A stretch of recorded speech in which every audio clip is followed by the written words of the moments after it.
Hello, and welcome back to Exploration Hub. A lion hunts. It kills because it must. It does not apologize to the gazelle. A chimpanzee steals fruit from another chimp. There is no courtroom, no guilt, no debate about fairness. A wolf dominates another wolf in the snow. There is hierarchy, there is power, but there is no shame. Now consider a human being, a person who lies, a person who cheats, a person who betrays a friend. Even if no one sees it, something still feels wrong. Why? What is this invisible force inside us that whispers, "You shouldn't have done that"? What makes humans moral? For centuries, philosophers, scientists, and theologians have wrestled with this question. Are we truly different from other animals? Or are we simply more complicated versions of them? Animals display cooperation. Elephants appear to mourn their dead. Dolphins help injured members of their pod. Primates sometimes share food. But here is the difference. Animals act on instinct and social conditioning. Humans reflect. We judge actions not just by survival, but by ideas like fairness, justice, duty, and honor. A starving animal will steal without hesitation. A starving human might hesitate, and sometimes, astonishingly, refuse. That pause, that internal struggle, is morality. It is not merely behavior, it is evaluation. So when did this begin? Archaeology gives us clues. In northern Iraq, at Shanidar Cave, scientists discovered the remains of a Neanderthal man who had lived tens of thousands of years ago. His leg had been badly injured, severely enough that he could not have survived alone. And yet, he lived for years after the injury healed. Someone fed him, someone protected him, someone cared. That was not survival of the fittest. That was compassion. Further evidence comes from early human burials. At sites like Kafse Cave in Israel, archaeologists found bodies intentionally buried, sometimes with tools or objects placed beside them. Why bury the dead carefully? Why treat a lifeless body with dignity? The dead cannot contribute to survival. Burial suggests something deeper: respect, ritual, perhaps even belief. By at least 100,000 years ago, humans were not merely surviving. They were assigning meaning. Morality likely began as a survival advantage. Early human groups were small. If you stole constantly, you would be expelled. If you were violent without cause, no one would trust you. Reputation mattered. Cooperation mattered. Groups that developed rules, even unspoken ones, were stronger. Fairness increased stability. Trust increased survival. Over time, these behaviors became expectations, and expectations became norms. Then something remarkable happened. We began to internalize them. Shame emerged. Guilt emerged, even when no one was watching. It is one thing to fear punishment. It is another to punish yourself. That is uniquely human and slightly inconvenient, if we are honest. As societies grew larger, something changed again. Small tribes became settlements. Settlements became cities. Strangers began living alongside strangers. You cannot rely purely on personal relationships when thousands of people share the same space. So morality needed structure, and this is where religion enters the story. Ancient civilizations did not simply invent gods for decoration. They built systems of belief that reinforced moral codes. In Mesopotamia, gods watched human behavior. In ancient Egypt, the heart was weighed against a feather after death.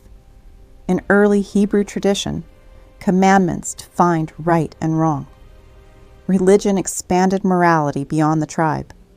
It suggested that even if no human saw your actions, the divine presence did. Whether one believes in the supernatural or not, the social impact is undeniable. Religion stabilized large populations. It gave moral rules, authority. It created accountability beyond immediate survival. Then morality evolved once more.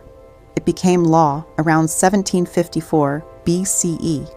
The Babylonian king Hammurabi inscribed one of the earliest known legal codes into stone. If a man destroys the eye of another man, they shall destroy his eye. Harsh, certainly, but it was consistent, predictable, public. Law transformed moral expectations into enforceable standards. No longer was justice purely personal. It became institutional. The Greeks debated ethics through philosophy. Socrates questioned virtue. Plato imagined ideal societies. Aristotle analyzed character. Later in the Enlightenment, thinkers like John Locke and Immanuel Kant refined ideas about rights and duty. Morality was no longer just tradition. It became reasoned, debated, examined. And then came modernity, human rights movements, democracy, international law, the abolition of slavery, civil rights, global institutions like the United Nations. Our moral circle expanded. At first, morality protected family, then tribe, then nation. Now, increasingly, it speaks of humanity itself, even animals, even the planet. Climate protests, humanitarian aid, debates about digital privacy. All of these are moral conversations, and they are uniquely human in scale. But morality is not always peaceful. It can unite, and it can divide. Wars have been fought not only for land or resources, but for beliefs, ideologies, visions of what is right. From religious wars to revolutions, from colonial expansion to modern geopolitical conflicts, leaders have justified violence through moral language.